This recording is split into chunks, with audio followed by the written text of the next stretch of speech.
Empecemos con el capítulo número 9.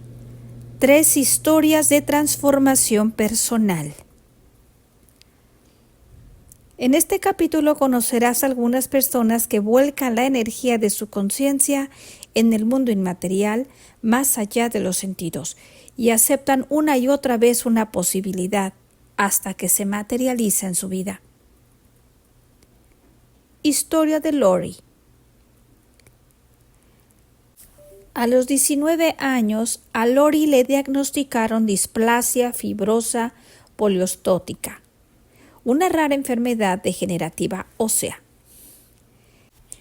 Esta debilitante dolencia se caracteriza porque el cuerpo sustituye el hueso normal por tejido fibroso de menor calidad y la proteína que sostiene la estructura del esqueleto se vuelve anormalmente delgada e irregular.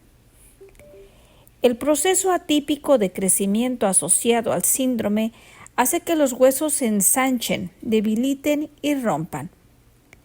La displasia fibrosa puede darse en cualquier parte del esqueleto y en el cuerpo de Lori se manifestó en el fémur derecho, el acetábulo de la cadera derecha, la tibia derecha y en algunos de los huesos del pie derecho.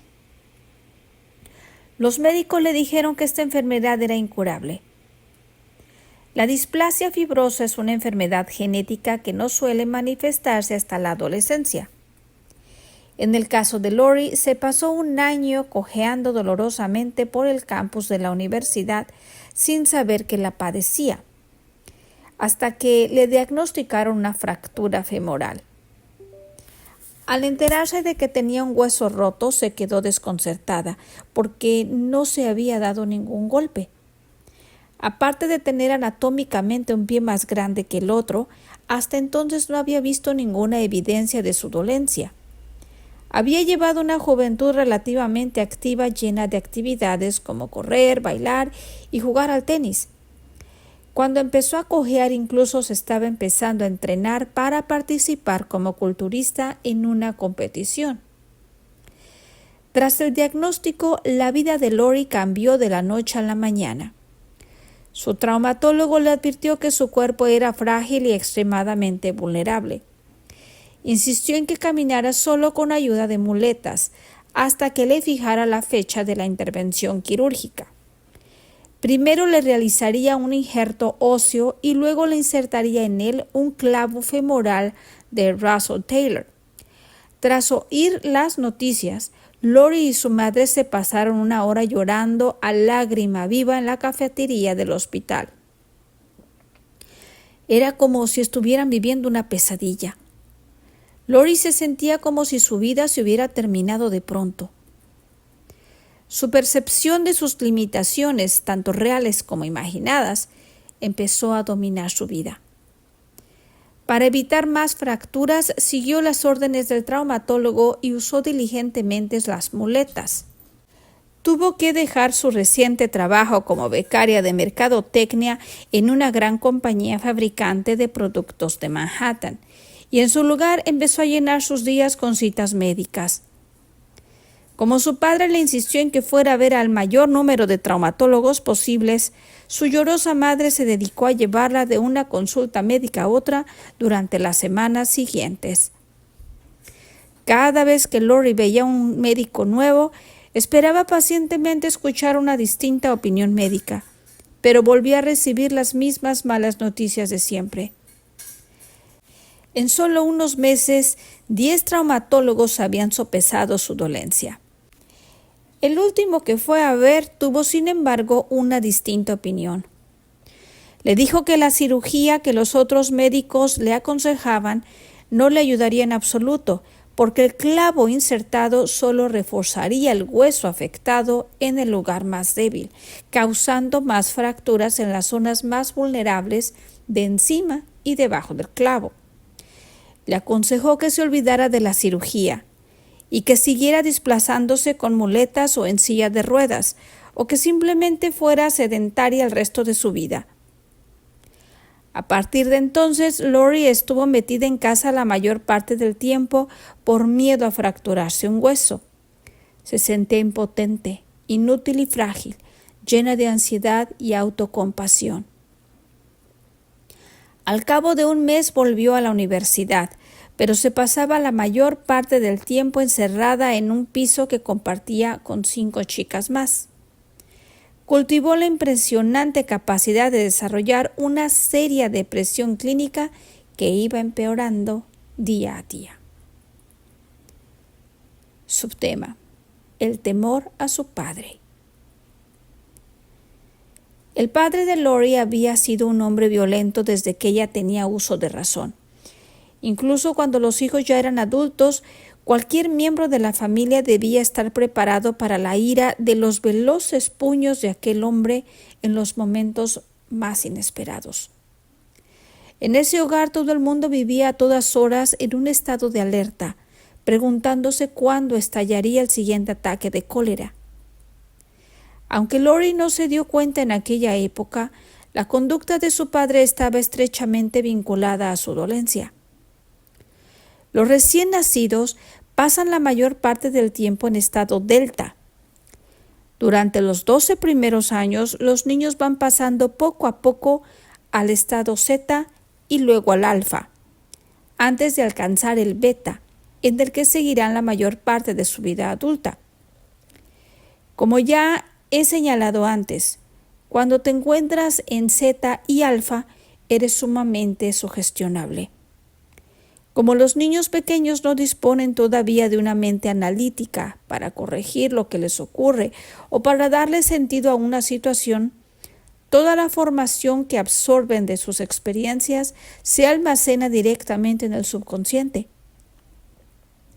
Y como a esa edad son más sugestionables, en cuanto una vivencia les afecta emocionalmente, se fijan en quién o en qué le ha causado y acaban formando recuerdos asociativos relacionados con esa emoción. Si la ha causado el padre o la madre, con el paso del tiempo la vinculan a esas personas y creen que las emociones que sienten de la experiencia son normales porque aún no tienen la capacidad para analizar la situación. Así es como las vivencias de la niñez temprana se convierten en estados del ser subconscientes. Si bien Lori no sabía esto cuando le diagnosticaron su enfermedad, los episodios con una gran carga emocional que vivió de pequeña con su padre se grabaron en su sistema de memoria implícita, más allá de su mente consciente, y acabaron programando su biología. Como su reacción a la cólera paterna, sentirse débil, indefensa, vulnerable, estresada y aterrada a diario, se convirtió en parte de su sistema nervioso autónomo. Memorizó químicamente aquellas emociones y el entorno envió a los genes relacionados con su enfermedad las señales para que se activaran. Al ser una respuesta automática, mientras siguiera atrapada en su cuerpo emocional, Lori no podría cambiar. Solo podría analizar su estado del ser que reflejaba las emociones de su pasado, aunque las respuestas que necesitara se encontraran más allá de esas emociones. En cuanto a Lori le diagnosticaron la displasia fibrosa, su madre proclamó a toda la familia que la medicina moderna había declarado oficialmente que su hija era frágil, o sea, que estaba a salvo de la violencia física paterna. Aunque su padre siguió maltratándola emocional y verbalmente durante 15 años, hasta el día en que él murió, la enfermedad de Lori curiosamente la protegió de los maltratos físicos. Subtema: Lori se identifica con su enfermedad. La sensación malsana de seguridad que Lori adquirió se convirtió en un medio para sobrevivir. Por eso empezó a aprovecharse del trato especial que recibía, que casi siempre necesitaba. Como cuando le cedían un asiento en el autobús o en el metro lleno de gente, o sus amigas hacían cola para asistir a un espectáculo mientras ella las esperaba sentada en un banco cercano, o le ofrecían una mesa en un restaurante abarrotado en cuanto entraba en él. Lori descubrió que su enfermedad le iba de maravilla. Empezó a depender de su dolencia para conseguir lo que quería. Ahora se las manejaba mejor en un mundo que siempre le había parecido inseguro. El beneficio emocional de manipular su realidad de esta forma para conseguir lo que quería acabó gustándole, y además Lori recibía mucho más de lo que necesitaba para no estresar su cuerpo y evitar así lesionarse. Al poco tiempo, acabó identificándose con su enfermedad.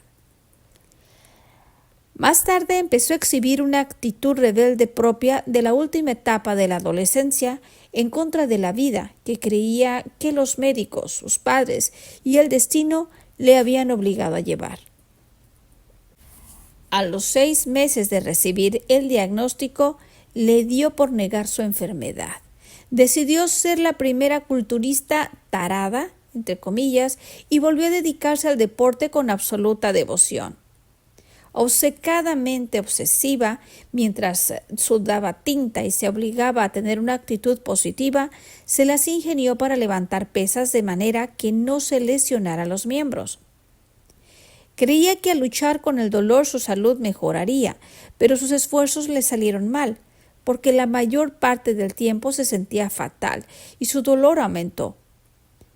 Como ocurre a veces con los pacientes de displasia fibrosa poliostótica, Lori también desarrolló una escoliosis y la espalda que le dolía horrores a diario. Al llegar a los 20 empezó a tener artritis en la columna y por todo el cuerpo. Después de terminar la carrera, pese a estar viajando constantemente entre su nueva casa y su nuevo trabajo, Lori se volvió muy sedentaria y se sintió incluso más aislada todavía de la vida. El miedo, la ansiedad y la depresión no la abandonaron. Envidiaba a la mayoría de las personas de su edad y perdió amistades e interés románticos por vivir más como sus padres mayores que como una chica joven. A finales de la veintena usaba ya un bastón a todas horas para desplazarse, incluso cuando todavía no tenía ninguna de las 12 serias fracturas que acabó teniendo. Como si todo esto no bastara, también desarrolló peligrosas microfracturas. Sus huesos eran tan frágiles que bajo las fisuras microscópicas le aparecieron otras fracturas por estrés más grandes que se conectaron con las otras zonas de huesos debilitados, creando fracturas incluso mayores que aparecían en las radiografías. Sobre los 30 años, Lori tenía más problemas de espalda que su padre de 72 y había envejecido prematuramente. Se quedaba en casa durante días y faltó tantas semanas al trabajo que se vio obligada a dejarlo. Decidió no empezar de momento los estudios de posgrado porque el ascensor de la facultad que la había aceptado como alumna no funcionaba.